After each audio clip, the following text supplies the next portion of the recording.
É isso aí, salve, salve você que está acompanhando, salve, salve você que está ligado, você que está conectado, você que está agora assistindo a este vídeo. Eu, professor Tia, tenho o prazer imenso de falar para você sobre um tema que é de grande relevância, um tema que é de grande impacto, um tema, inclusive, que eu gosto muito de falar para entender e para ajudar você a entender os conflitos que hoje marcam aí a questão relacionada ao Oriente Médio e a sua repercussão com a questão islâmica, que agora ganhou grande notoriedade desde a lei de imigração, a questão também do expansionismo e a presença de muçulmanos em várias partes do globo por consequência de uma crise migratória e de um fluxo migratório que aumentou o número de refugiados que percorrem os países europeus na busca de um abrigo de condições melhores de sobrevivência. E nesse bate-papo de agora, eu vou falar para você um pouquinho sobre Oriente Médio e a questão islâmica. E para entender tudo o que acontece no Oriente Médio, ou pelo menos boa parte daquilo que acontece, uma vez que não é difícil, você tem que entender o Oriente Médio sob alguns aspectos. Não é um assunto complicado, não é. A questão é que você deixa para buscar a informação, muitas vezes, tudo de uma vez. E aí você fica confuso, lógico, você tenta entender o que é o quê. Vamos entender de uma forma muito simples, para você conseguir chegar à objetividade do fato propriamente dito. Primeiramente, você tem que entender o Oriente Médio sob quatro perspectivas. Quatro perspectivas, que é uma região, o Oriente Médio não é um continente, tá? Ele é uma região, tem países do continente africano que estão dentro do contexto dos chamados conflitos do Oriente Médio. Ele é formado ou marcado pela presença de povos que constituem um Estado, povos que têm o seu país e povos que não têm o seu país. Povos que lutam pelo reconhecimento do seu país e povos que não têm o reconhecimento de um país. As religiões, basicamente 3 religiões predominam, sendo que 2 são mais atuantes, mas uma é, sem dúvida nenhuma, a mais representativa, tá? As religiões aqui, e temos também os estados que organizam e se formam dentro do Oriente Médio. Basicamente, a religião é uma questão social, os povos uma questão étnica social, a região uma questão geográfica e os estados uma questão política. Então ele é um problema ou ele é uma questão geopolítica. Só pela história eu não explico, só pela geografia eu não explico, só pela religião eu não explico. Então é uma questão geopolítica. E essa região, marcada pela presença dos povos, pelas distintas religiões e pelos estados que se formaram ali, é marcada por conflitos históricos. Eu não posso dizer que o islamismo é a causa dos conflitos existentes na região por um motivo muito simples. Pelo motivo simples de que os conflitos já existiam lá antes mesmo desses povos chegarem, antes mesmo da religião, islâmica chegar. A antiga Mesopotâmia, que fica no atual Iraque, a região entre o Tigre e o Eufrates, ela foi marcada por uma sucessão de lutas e disputas. A região de Canaã, onde atualmente é o Estado de Israel, marcado pela presença de diversos povos, disputas históricas. Então eu não posso associar a religião exclusivamente à questão das lutas. Os conflitos inicialmente eram por água, né, porque era uma região basicamente escassa de recursos naturais, e as fontes hídricas eram necessárias para manter toda uma escala econômica baseada na agricultura. E, posteriormente, o petróleo. Petróleo que tem sido o grande interesse após a segunda Revolução Industrial, interesse dos países industrializados que exploram muitas vezes os países que têm aí as suas fontes, as suas reservas de petróleo e comercializam com os países industrializados, obtendo aquilo que eles não produzem, mas fornecendo para os países industrializados a energia para produzir. Várias etnias, muitas dessas sem um reconhecimento de Estado e disputas pelo poder. Então não tenta entender o mistério que existe no Oriente Médio. Não existe. O que existe é um monte de grupo querendo o poder. E o poder hoje está concentrado basicamente no petróleo. Alguns grupos usam como justificativa a religião, outros grupos usam como justificativa a etnia no poder, outros grupos usam a justificativa o seu direito sobre a terra. Basicamente, há uma variação aí nas justificativas, mas o que se quer basicamente é o poder. O que nós conhecemos como o Oriente Médio hoje, ele é uma região que engloba diversos países. E antes de eu dar sequência, eu quero que você visualize um mapa. O mapa é de uma data um pouco mais antiga, é de 2007, pode visualizar na tela, mas isso não importa. O mapa é só uma referência que você acompanha aí na tela ou acompanha no seu material para você conseguir organizar a ideia. Então aqui nós temos a região do Oriente Médio, tá aqui, ó. Pega um pedacinho da Turquia, pega o Irã, o Afeganistão, Omã, Iêmen, Emirados Árabes Unidos, Catar, Bahrein, Arábia Saudita, Kuwait, Iraque, Jordânia, Egito, Israel, Líbano, Síria. e o Chipre que pega um pedacinho aqui. Mas o importante é você lembrar que essa é a região do Oriente Médio. Nós temos aqui ó, a Península Arábica, né, cercada por água, o Oceano Índico, o Golfo Pérsico e o Mar Vermelho, Península Arábica. Nós temos aqui o Planalto Persa ou o Planalto do Irã e temos aqui a região de conflitos do Estado de Israel. Essa região ela é ocupada por diversas etnias, diversos povos. Por exemplo, entre os povos que habitam a região, nós temos entre os povos o povo árabe. Os árabes habitam a região, mas não apenas os árabes. Entre eles nós também temos os turcos que habitam a região. Nós também temos, além dos árabes e dos turcos, os afegãos ou afegões, tanto faz, mas afegãos é mais utilizado. Os afegãos. Nós temos entre os povos que habitam a região também os judeus. Nós temos entre os povos que habitam a região, por exemplo, os persas. Nós temos entre os povos que habitam a região também os palestinos. Nós temos entre os povos que habitam a região também os curdos. Olha quanto povo, isso para falar por baixo. Só o Afeganistão tem dezenas de etnias. Falando por baixo, esses são os povos que habitam a região. Entendeu? Muito bem. Estes povos estão distribuídos. Por exemplo, no Afeganistão eu tenho o povo afegão. O Afeganistão não é um país árabe, ele é um país de etnia ou de povo afegão. No Irã, eu tenho o povo persa. Então, ó, o afegão no Irã, no afegão no Afeganistão, o persa está no Irã, o iraniano não é árabe, o iraniano é persa. Na Turquia, eu tenho o turco não é árabe, o turco é turco, tá? É diferente, o turco na Turquia. Aí eu tenho aqui os árabes que ocupam a maioria.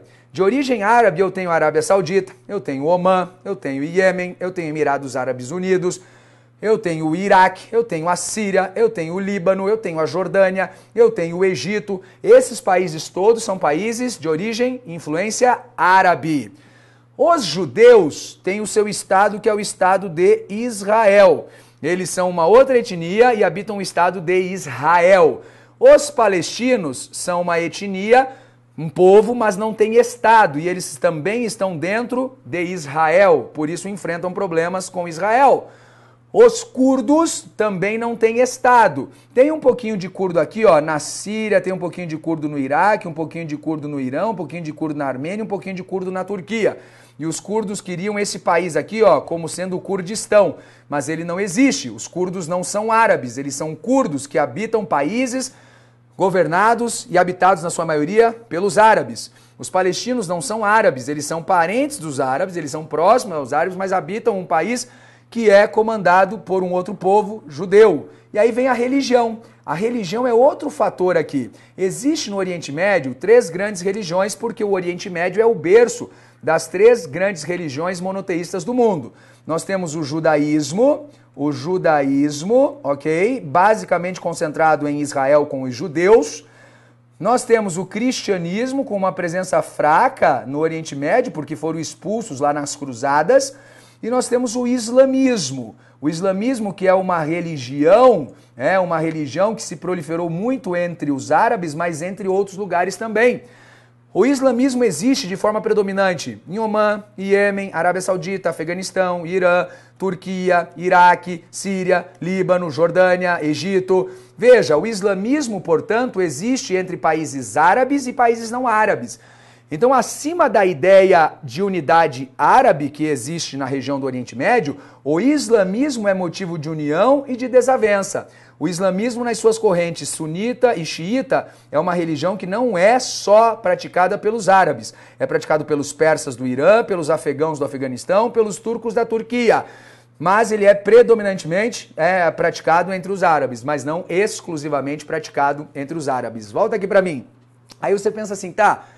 Da onde vem toda essa confusão? Da onde vem todo esse problema, essa problemática? Simples, o islamismo começou lá com o profeta Maomé, por volta mais ou menos do ano de 622, quando ele sofre a primeira perseguição em nome do islamismo, 622 depois de Cristo. Em 630, o profeta Maomé volta para Meca junto com os mujahedins, junto com alguns guerreiros, e derruba o poder em Meca e toma o poder em Meca no ano de 630 depois de Cristo. E o Maomé, ao tomar o poder em Meca, ele institui uma predominância da religião islâmica, da lei islâmica, e ele institui também a necessidade do expansionismo islâmico. Então, sob o controle de Maomé, sob o comando de Maomé, os muçulmanos saem da Arábia Saudita e passam a expandir rapidamente com os seus exércitos e dominar boa parte do mundo do norte da África e do Oriente Médio. Em alguns países, eles conseguiram impor a sua dominação étnica e a sua dominação religiosa. Em outros países, não. Como, por exemplo, no Irã, eles conseguiram impor a religião, mas não a questão étnica, porque o iraniano continuou sendo persa. Em outros países, como por exemplo o Afeganistão, a mesma coisa. Existe a religião islâmica, mas existe o respeito à identidade étnica. Por isso, o expansionismo islâmico ele foi maior até mesmo do que o expansionismo árabe. São duas coisas. O expansionismo islâmico inicialmente é levado pelos árabes, mas depois o expansionismo islâmico alcança lugares onde que os árabes jamais conquistaram. Então acompanha na tela e veja no espaço de quase 100 anos, né, de 99 anos mais ou menos, como foi o expansionismo islâmico. Veja, tá aí, ó. Tivemos aqui a Arábia Saudita, da onde saiu o profeta Maomé por volta do ano 633 depois de Cristo. Tá aqui, ó.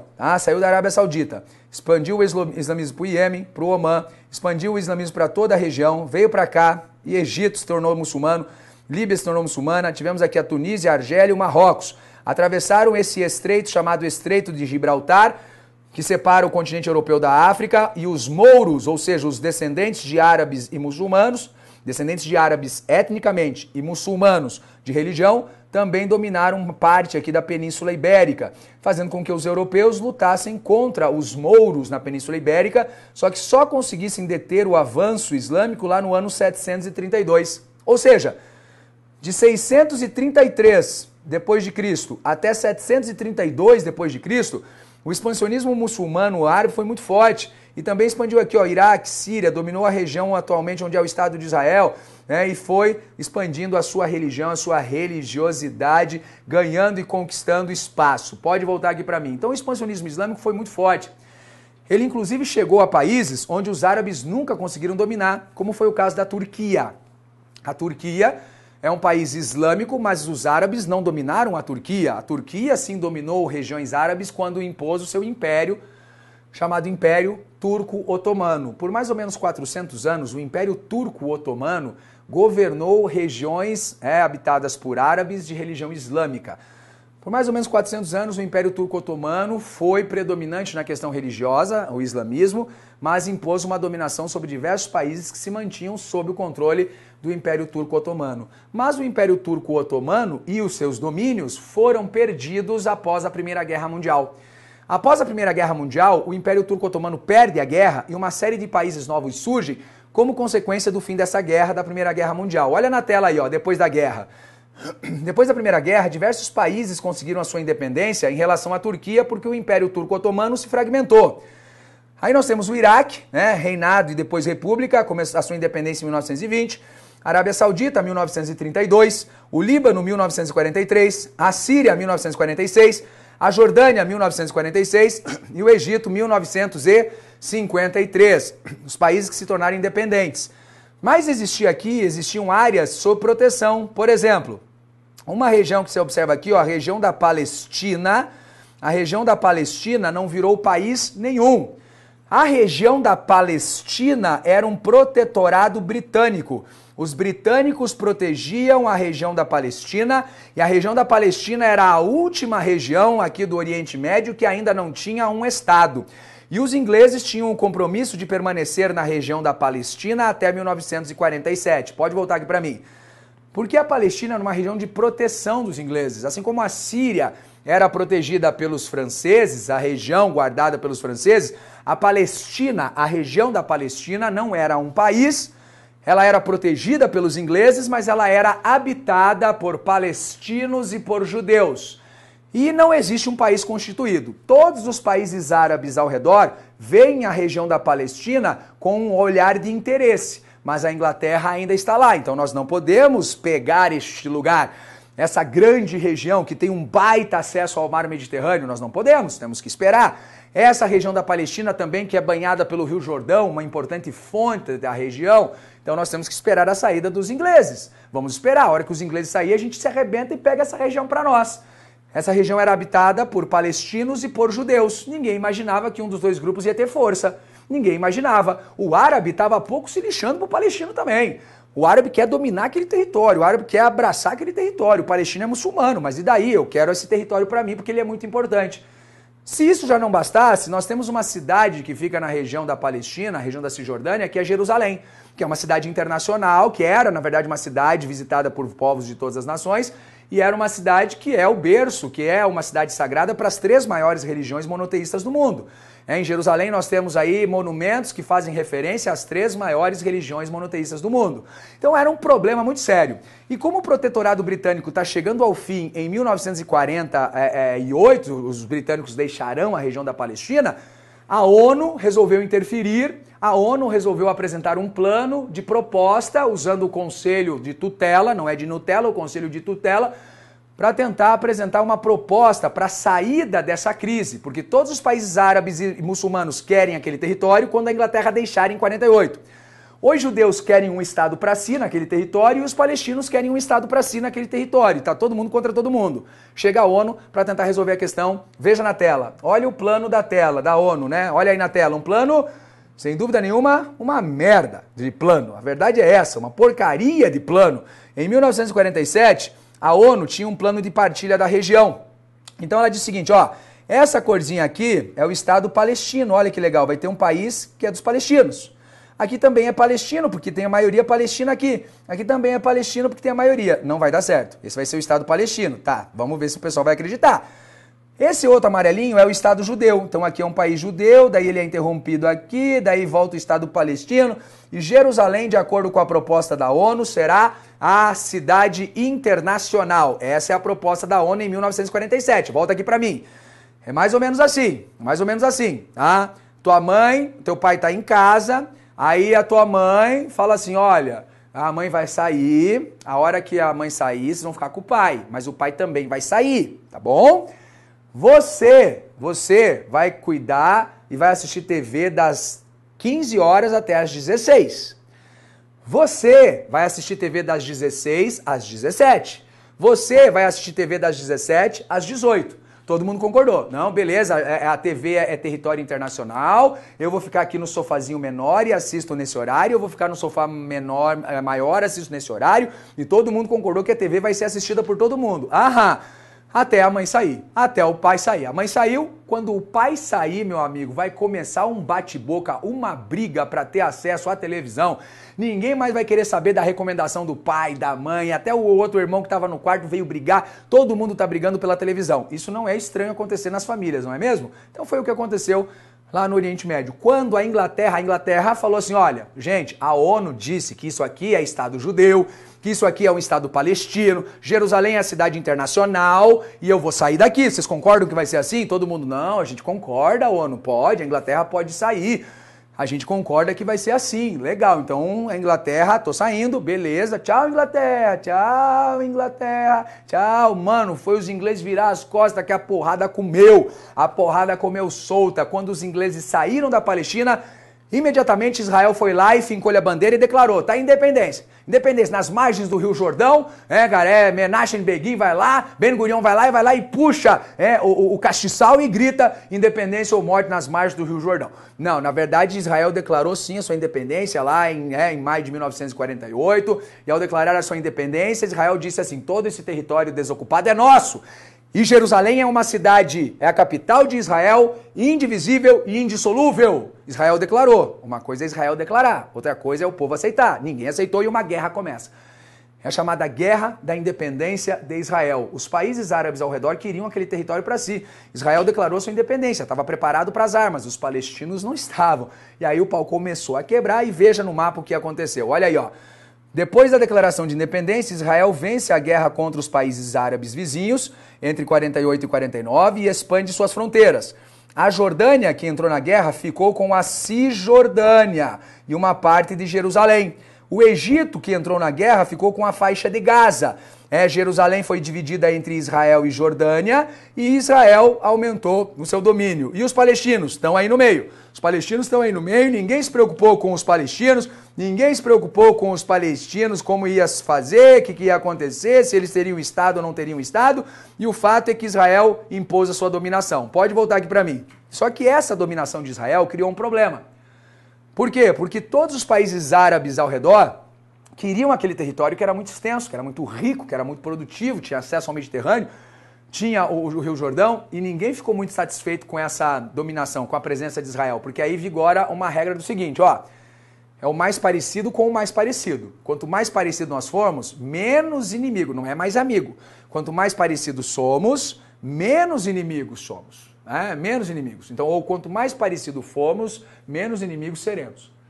Como que funciona? Simples. Nós brigamos entre nós. Os países árabes brigam entre eles. Mas eles são próximos. Os países muçulmanos, de religião muçulmana também. Agora, se for para brigar entre dois países árabes e muçulmanos, brigam entre si. Mas se for para brigar contra um país persa muçulmano, eles preferem. Porque o persa já é um pouco diferente. É um outro povo com a mesma religião. Então veja, igualdade não é motivo de união, mas é um motivo de aproximação. Quanto mais diferente, mais distante as relações. Então veja, apesar dos países árabes terem conflito entre si, esses países não admitiam alguém de fora. É tipo você tá brigando com teu irmão, e teu irmão tá brigando com você, e vocês estão se estapeando.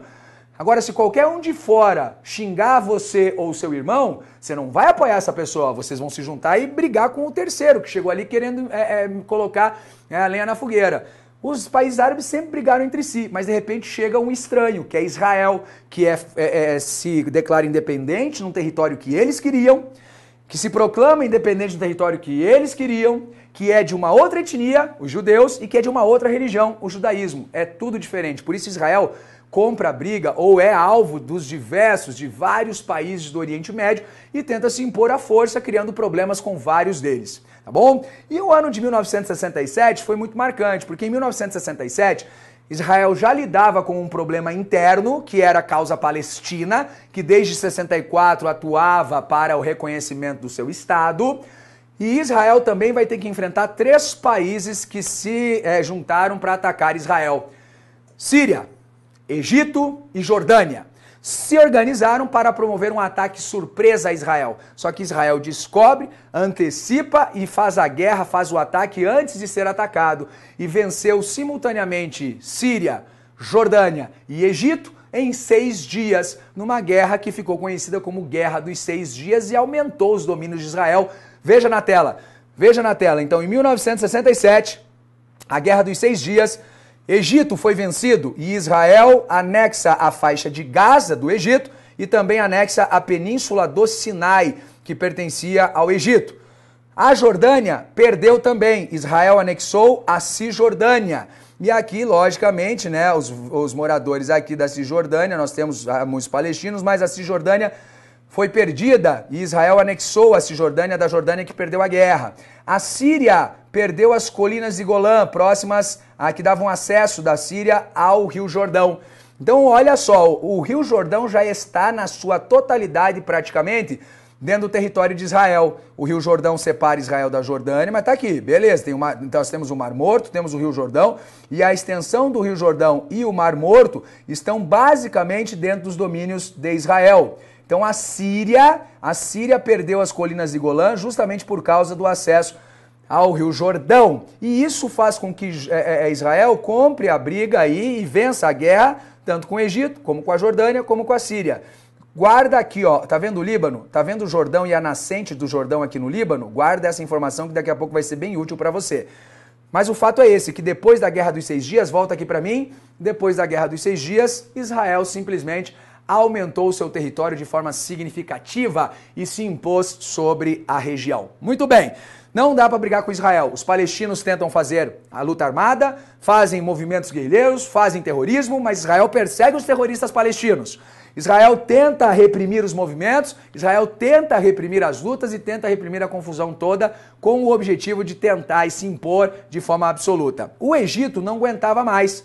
O Egito não aguentava mais esse problema com Israel, a questão econômica do Egito está sendo prejudicada, ele precisa retomar aí a península do Sinai e ele procura conversar com Israel. Então a questão de Israel com os países do Oriente Médio, ela começa a ter, parece que uma sinalização positiva com o Egito. Israel e Egito se reúnem, os representantes de Israel e do Egito assinam um acordo.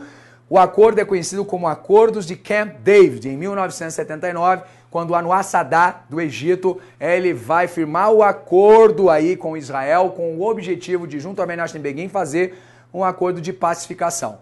Israel se torna o primeiro país árabe muçulmano o Egito se torna o primeiro país árabe muçulmano a reconhecer o Estado de Israel, reconhecer a soberania de Israel. Em troca, o Egito receberá a península do Sinai. Joga para a tela de novo, olha só. Então o que aconteceu é que por uma questão de necessidade, o Egito buscou o acordo com Israel. O Israel se comprometeu a devolver a península do Sinai para o Egito, desde que o Egito fizesse aí o reconhecimento da soberania israelense e desocupasse, obviamente, ou não atacasse mais Israel e fosse um aliado de Israel junto aos países árabes. Pode voltar para mim? Logicamente, os acordos de Camp David resultaram, sim, num processo de paz, não para o Egito, porque o Anwar Sadat, o presidente do Egito, acabou sendo morto, acusado de traição. Mas a questão é muito clara. O Egito reconheceu Israel como Estado soberano. Lembra que eu pedi para você prestar atenção no Líbano, porque o Líbano tinha nascente do Jordão? Pois bem, Israel quer ter acesso às nascentes do Jordão. Israel quer ter acesso a uma expansão territorial também. Os palestinos estão atacando dentro de Israel e fugindo. Guerrilheiros palestinos fogem para o Líbano, onde são recebidos pelos seus irmãos religiosos. E Israel usa a justificativa de perseguir guerrilheiros palestinos e invade o Líbano, dando origem à Guerra do Líbano, lá em 1982, que fez com que muitos refugiados libaneses viessem para o Brasil. A Guerra do Líbano foi responsável pelo surgimento do Hezbollah. O Hezbollah, o partido de Alá, que atua no sul do Líbano para proteger as fronteiras libanesas contra Israel. Israel invadiu o Líbano em 82, a guerra vai até os anos 90, a invasão do Líbano e a guerra do Líbano e Israel. Tivemos massacres no Líbano, principalmente em Beirute, a capital do Líbano. E depois, em 2006, Israel voltaria a tentar uma guerra contra o Líbano, combatendo o Hezbollah, um grupo de resistência que não é oficialmente o exército libanês, mas que protege as fronteiras libanesas no sul contra o avanço de Israel. Então Israel e os Líbano, o problema foi essa guerra. E os palestinos, que atuam por meio da OLP, da Organização pela Libertação da Palestina, que buscaram reconhecimento por muito tempo, acabaram aí buscando a via diplomática. Sim, nós tínhamos uma causa pela proteção e pela defesa da Palestina, que era liderada por Yasser Arafat, que era o líder da OLP, Organização para a Libertação da Palestina. Em 93, foram feitos os acordos de Oslo, onde nós temos aí representantes de Israel, Yitzhak Rabin, representando os palestinos, o Yasser Arafat, e intermediados pelo Bill Clinton. E foi feito um acordo. O Yitzhak Rabin, de Israel, concordaria em ceder a autonomia dos territórios da Cisjordânia para o Yasser Arafat, desde que a OLP abrisse mão da luta armada e aí optasse pela via pacífica. Acabou a OLP e surgiu a Autoridade Nacional Palestina, sob a chefia de Yitzhak Rabin. Este grupo representava diplomaticamente a causa palestina. E, obviamente, alguns avanços foram feitos, mas Yitzhak Rabin foi morto. E foi morto por um militante judeu que achou Yitzhak Rabin um traidor em vender o povo judeu, ou melhor, o território judeu, de uma forma traidora. As negociações recuam, Ariel Sharon sobe ao poder, os palestinos novamente são perseguidos e após a morte do Yasser Arafat, dois grupos estão presentes na luta pela causa palestina. O Hamas, que atua na faixa de Gaza e defende a luta armada, e o Fatah, que atua na Cisjordânia e defende a solução diplomática do conflito. Lembrar, inclusive, que o Fatah ele é reconhecido, ele é aceito, ele é visto como a identidade diplomática e política dos palestinos. Recentemente, o Hamas resolveu depor armas, tem a intenção de depor armas e apoiar o Fatah na defesa pela criação do Estado palestino. Eles foram recebidos na ONU em 2012 como Estado observador e em 2015, na Conferência Internacional de Paris, em 2017, Não confunda com o Acordo de Paris, lá, acordo ambiental, não tem nada a ver. Essa Conferência Internacional de Paris de 2017 promoveu alguns avanços na causa palestina e isso não foi bem aceito nem pelos Estados Unidos e nem por Israel. Aquela reação de Donald Trump em relação a uma série de coisas, em relação a uma série de questões relacionadas à política externa, é basicamente por causa dessa Conferência Internacional de Paris que estendeu algumas concessões aos palestinos, contrariando os interesses dos Estados Unidos e de Israel. Uma série de atitudes foi tomada por parte de Donald Trump como represália, como reprimenda a esta Conferência Internacional que estendeu os direitos aos palestinos. E talvez a última das decisões e a mais polêmica e a mais recente delas é essa aí que se acompanha na tela. Veja na tela o assunto que você tem. Donald Trump retoma a polêmica em torno de Jerusalém. A decisão do presidente dos Estados Unidos, Donald Trump, de reconhecer oficialmente Jerusalém como capital de Israel inflamou os ânimos dos países árabes e provocou uma onda de protesto pela faixa de Gaza e Cisjordânia, que já contabiliza mais de 750 feridos. Anunciado no dia 6 de dezembro, 6 de dezembro de 2017. A medida foi duramente criticada por toda a comunidade internacional, incluindo União Europeia e o Vaticano, que temem um enfraquecimento das negociações de paz e uma escalada de violência na região. Na prática, o reconhecimento de Jerusalém como capital de Israel virá com a instalação da embaixada dos Estados Unidos na cidade. Mas o problema é que Jerusalém ela é sagrada para judeus, ela é sagrada para cristãos e é sagrada para muçulmanos. Jerusalém, a cidade de Jerusalém está aqui neste território, entre Israel e a Cisjordânia.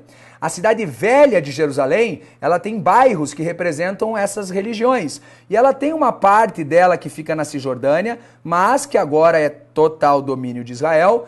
E a capital Tel Aviv é a capital política de Israel. Só que os Estados Unidos, para reacender essa questão, resolveu promover ou anunciar a transferência da embaixada como que se reconhecesse que Jerusalém é a capital de Israel, indissolúvel e indivisível. Olha aqui, ó. Temos o Domo da Rocha e a Esplanada das Mesquitas, a Mesquita de Al-Aqsa, que é o símbolo do islamismo. E aqui nós temos o bairro islâmico, o bairro muçulmano, na Cidade Velha. Temos o Muro das Lamentações, que fica pertinho aqui da Esplanada das Mesquitas, pertinho da Mesquita de Al-Aqsa, e aqui é o bairro judeu. Temos a Igreja de São Tiago, e aqui um bairro cristão armênio, e aqui a Basílica do Santo Sepulcro, e é um bairro cristão católico e cristão no geral. E essa é a cidade de Jerusalém, pode voltar aqui para mim, o berço sagrado de 3 grandes religiões, e que agora está anunciada aí por Donald Trump como a capital de Israel, reconhecida por ele, reacendendo as polêmicas e as disputas que existem na região. Bom, vamos ver se você entendeu e se você compreendeu isso que eu falei sobre o Oriente Médio, resolvendo questões. Vamos lá ver? Vamos observar se você entendeu? Olha o que diz aí a primeira questão. Apesar do apoio do conjunto dos Estados Árabes à decisão da ONU de 1947 de encerrar o mandato britânico na Palestina e promover a partilha do território em 2 estados, apenas o de Israel materializou-se, razão pela qual não se dissipa a instabilidade na região. Olha que mentira, não se dissipa, não é instável a região, muito pelo contrário, é paz. A região é paz, é harmonia, é felicidade, não, a região é instável, só o Estado de Israel que se materializou, o Estado palestino não, mas a instabilidade existe, por isso errada essa questão. E a próxima questão, o Brasil defende como solução para a questão palestina o reconhecimento de 2 estados, consideradas as fronteiras de 67, por ser a única capaz de atender aos anseios dos povos da região e de promover a paz duradoura no Oriente Médio. Está correto, o Brasil ele não influencia nessas questões, o Brasil não condena Israel pelo que faz, não apoia os outros, ele acredita na autodeterminação dos povos e na solução pacífica dos conflitos, de acordo com o artigo 4º da Constituição Federal, que fala sobre as relações internacionais. Espero que você tenha entendido, compreendido e que esse assunto seja de grande valia para a sua prova. Foi um prazer grande falar com você, um forte abraço, valeu e até a próxima.